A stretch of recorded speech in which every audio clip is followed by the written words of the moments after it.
చాలా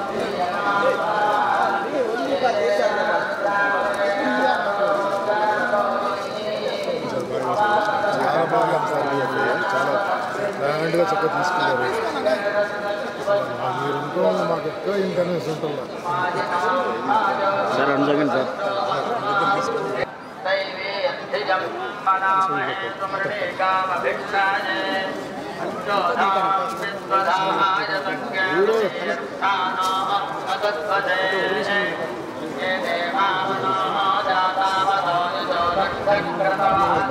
madam side అమ్మా side అమ్మా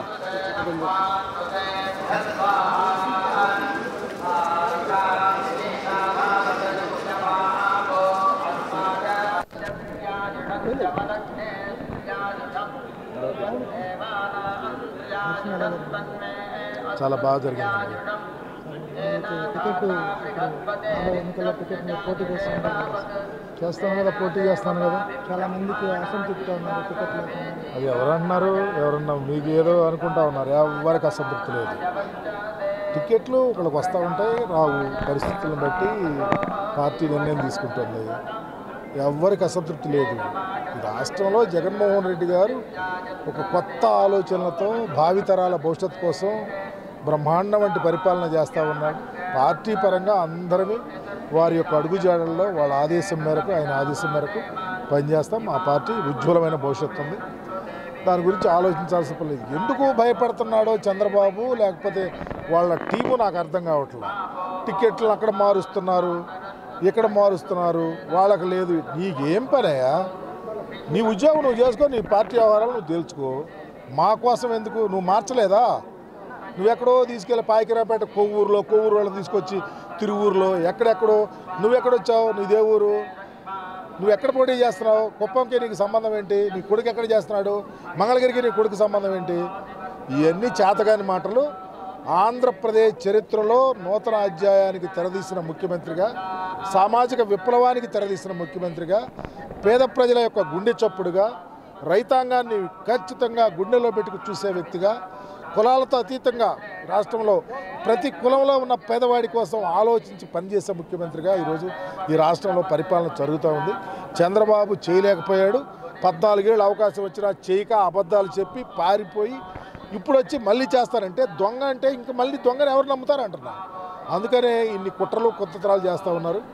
మరి 2014లో పోటీ చేసినప్పుడు పవన్ కళ్యాణ్తో పోటీ చేసావు, బయటకు వచ్చి 14 పవన్ కళ్యాణ్ ఎందుకు తిట్టాడు? నిన్ను నీ పార్టీ వేస్ట్ అన్నాడు, నీ కొడుకు వేస్ట్ అన్నాడు, నువ్వు వేస్ట్ అన్నాడు.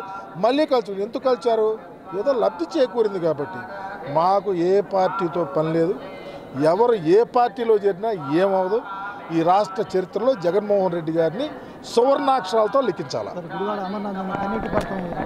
కన్నీటి అంటే అక్కడ పనిచేసాం. కన్నీటి అంటే ఏదో ఆ ప్రజానీకం దగ్గర నుంచి వేరే చోట పోటీ చేయబోతా ఉన్నామని ఆలోచన తప్ప Amarnath very very strong supporter of our party.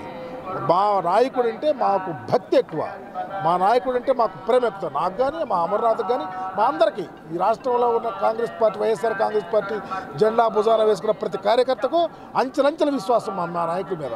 కాబట్టి ఏమో ప్రాబ్లం. ఆ అమ్మ ఇష్టం, మాకేమవుతుంది? ఆంధ్రప్రదేశ్లో ఏమవుతుంది? అమ్మ ఇష్టం, ఎవరి ఇష్టం వాళ్ళది. మా నాయకుడు జగన్మోహన్ రెడ్డి గారు, మా నాయకుడు జగన్మోహన్ రెడ్డి గారి పరిపాలన ఉజ్వలంగా ఉంది. భావితరాల భవిష్యత్తు కోసం పనిచేస్తూ ఉన్నాడు. తప్పకుండా ఈ రాష్ట్ర చరిత్రలో జగన్మోహన్ రెడ్డి గారు మరలా ఈ రాష్ట్ర ప్రజలకు కావాలి అని వాళ్ళు అనుకుంటారు, మీరు అనుకుంటారు. మేము అనుకోవట్లా. ఎవరి వల్ల డ్యామేజ్ లేదు. కష్టించే వ్యక్తి, పనిచేసే వ్యక్తి, ప్రజల గుండె చప్పుడు చేసే వ్యక్తి జగన్మోహనుడు. కాబట్టి ఆయన ఎవ్వరూ ఏమీ చేయలేరు. చంద్రబాబు లాంటి వాడే పిలిగంతులు వేస్తున్నాడు వాడిని నిన్ను కొనుక్కొని. మాకేమవుతుంది? ఏమవుతుంది? దేవుడు ఆశీస్సులు ఉన్నాయి, జగన్మోహన్ రెడ్డి గారు రాష్ట్ర ప్రజల ఆశీస్సులు ఉన్నాయి. మాకు ఎప్పుడు మంచి జరిగింది.